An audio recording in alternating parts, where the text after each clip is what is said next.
All right. What's up, my recovery family? Welcome to the Your Recovery Mentor channel. If you get a chance, do me a favor, please hit the like button, subscribe, hit the notification bell so you can be notified every time I drop a new video, and share. Sharing is caring, and it helps build this community.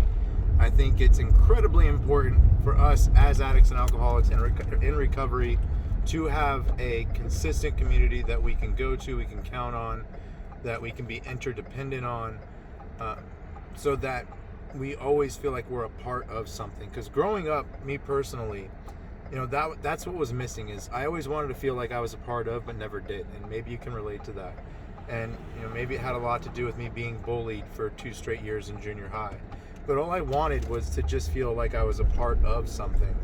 And it led to me seeking external validation. Like I needed other people to tell me that I was cool, that I was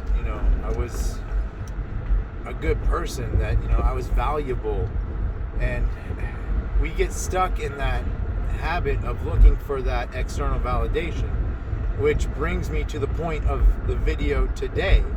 And I want to talk about something that's kind of a touchy subject.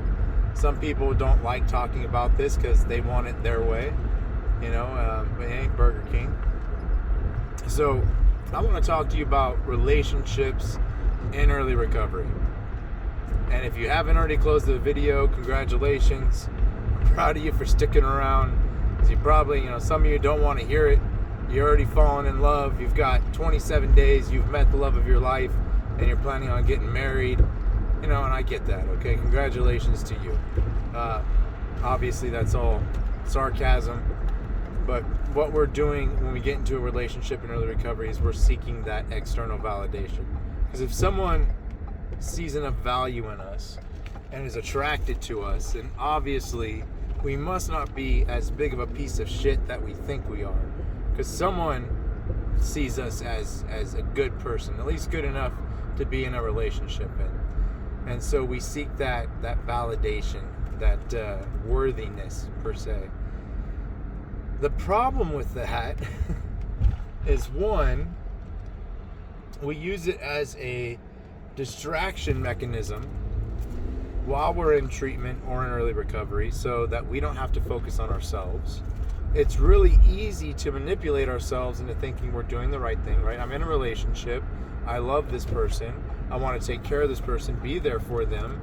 Even if it means sacrificing my own recovery, even if it means missing a meeting or missing time working with my sponsor or my mentor, it's okay because I'm doing what's right for her or for him. And we rationalize it and we justify it. And of course we do, because it makes us feel good. To have someone, to wrap your arms around and to be close with, it feels really good. It makes us feel valuable. Here's the problem. We don't know who the hell we are in early recovery. We just got off of drugs and alcohol. And I'll tell you right now, you're a completely different person when you're on drugs and alcohol versus when you're off drugs and alcohol. You are two different people. And that is a fact. I don't care. You can debate me as much as you want, but that's a fact. You're a different person because your emotions are no longer numb. Your conscience is back. You have a sense of right and wrong again. Like you're a completely different version of yourself when you get rid of the substances. And you might not know anything about that version of yourself. So even though it says nowhere in the big book or the basic text to stay out of a relationship in early recovery, a lot of people say wait a year before you get into a relationship. And if I'm being totally honest, I didn't wait a year. I started dating when I had 6 months clean and sober. I got into my first and only serious relationship when I had about 9 months clean and sober, I think. It's right around that point, 9 to 11 months, right around there. And I ended up marrying that woman, by the way. But during early recovery, especially for those first 6 months, it was really, really important for me to get to know me. Like they say, you need to date yourself. You need to get to know yourself. Because what you don't want to have happen is you get into another unhealthy relationship. And that's relationships in early recovery. That's just what they are. They're unhealthy. We're in them for the wrong reasons. We're getting into a relationship for that validation, for that value, to feel good about ourselves, when really we should be getting into a relationship for much better reasons than that. We should be getting into a relationship because we like what we see in the other person. We like their characteristics. We like their morals and their values. We like that, they have the capability of loving us as much as we love them. We like the fact that it's a give and take relationship. It's not a take and take relationship. It's a healthy relationship. But you just can't find that in early recovery. And that's, no one's fault. It's just you're not ready for that step yet. And we convince ourselves so easily that we're in love with someone, right? Oh, I'm in love with this person. I love them so much. Well, really what's happening is you're experiencing your emotions again, but you're experiencing them at like 100 times the normal level, because you're not used to feeling emotions. We're used to numbing emotions. So when we feel something similar to love, we feel attraction, we confuse lust and attraction with love. And we start to convince ourselves that, hey, I love this person, I'd do anything for this person. And then what we end up doing is we make that person our higher power. They become our everything. Like, they come first, even before our own recovery. Like, we'll feel guilty going to a meeting and leaving our girlfriend, boyfriend, whoever, behind. Or you're stuck going to the same meetings with each other because you just don't want to be away from each other. And that's not healthy either. How are you going to vent about your girlfriend or your boyfriend in a meeting with them sitting right next to you? You can't do it. I mean, you could. You're going to be, like an asshole. But you can't really do that. So don't, just trust me. Don't do it. Don't get into a relationship in early recovery. Don't even go into treatment with that as one of your motivations. Is I'm going to look for the hot chick or the hot guy that's here, and I'm going to see if I can meet some people, go on some dates. I'm going to see what I can make happen. Don't go into treatment with that thought in your head. What you should be thinking is, I'm going into treatment because I'm here to work on myself. I'm not here to go chase some tail. I'm not here to get laid. I'm not here to find my next girlfriend or boyfriend. I'm here to work on myself. That's what I'm here for. Now, as you get some time under your belt and you get to know this new you, and you understand what a healthy relationship is and what it looks like and what you should be looking for and the warning signs that you should also be looking for that will keep you away from a unhealthy relationship. Once you have all that knowledge under your belt and you've applied it to your life, then by all means, go for it. Go ahead and start dating. And please start dating. Don't go right into a relationship. I mean, that's just... that's asking for trouble. So don't do that, please. Don't go directly into a relationship. Date and play the field a little bit.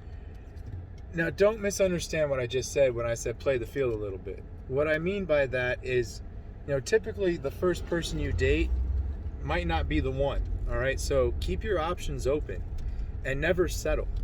Don't settle to just be in a relationship for the sake of being in a relationship so that you can feel that validation. Know your self-worth. Know that you are a valuable human being and you deserve someone who's going to treat you accordingly. All right. What my sponsor does and what I do with my sponsees is I have them create a non-negotiable list. And I may have touched on this in one of my previous videos. But what I would encourage you to do is get a pen and a piece of paper and sit down and write down a list of non-negotiables. And basically what this is if you're dating someone and they hit something on that list that's a non-negotiable, then you break up with them because it's not going to work. They've already violated your non-negotiable list. So have that prepped and ready so when you do start dating, you know what to look for. You know what red flags to look for. You know what you're looking for in a partner.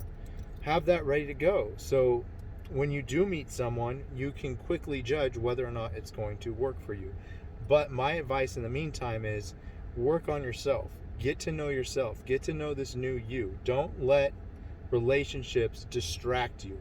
They're one of the biggest factors for relapse, or one of the biggest things besides resentments that take you out, is getting into a relationship too early. Because what's going to end up happening is it's going to be unhealthy, You're going to get into fights. You're going to get your heart broken. You're going to be hurting worse than you ever hurt before because you actually are feeling your emotions. And before you know it, you're going to have a needle in your arm, or you're going to be drinking a bottle, or you're going to be doing something stupid and you relapsed. All right. So it's not worth the risk. We want to stay out of high risk situations. So don't do it. Don't get into a relationship early. Avoid them at all costs. At least give yourself 6 months to get to know you, to date yourself, so that you can figure out who you are, what your true morals and values are, and create that non-negotiable list. Trust me, it'll help you out in the future.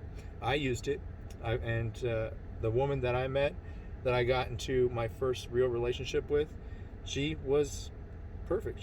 She checked all the boxes for the non-negotiable list, and I ended up marrying her. Still married to her today. Love her to death. Very happy marriage right now. So, and we're celebrating 5 years in October.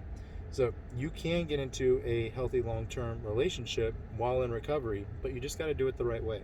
But take the time to get to know yourself first. That's what's most important, because you're what's most important. You have to come first. And the second you put someone else ahead of you is the second that you're setting yourself up for relapse. Guarantee it, right? You can take it to the bank. It's going to happen. Trust me, I've been there. I've done that. I'm speaking from experience. Okay, so that's what I got for you guys. I'm going to keep it kind of short today. I don't want to take up too much of your time on a Sunday. So I hope you all have a great rest of your day. Be blessed. Be nice. Go do a random act of kindness today. That's my challenge for you. Go do something nice just for the sake of doing something nice. It's called altruism, okay? Go do something nice without any expectation of getting anything in return for doing that nice act. You're just doing the right thing for the sake of doing the right thing. Go do that to someone random today and see if that affects them, and hopefully they pass it on and the world slowly becomes a better place. Yeah, I know. It's kind of like, whatever. But that's your goal today. Do something kind. All right. God bless each and every one of you. If no one's told you they love you today, you know what I'm going to say. I love you. I got nothing but love for you. You guys are like family to me. And if you can, like I said before, hit the like button, subscribe, hit the notification bell, and share this video so we can build our community. All right. God bless you all. Love you all. Peace out.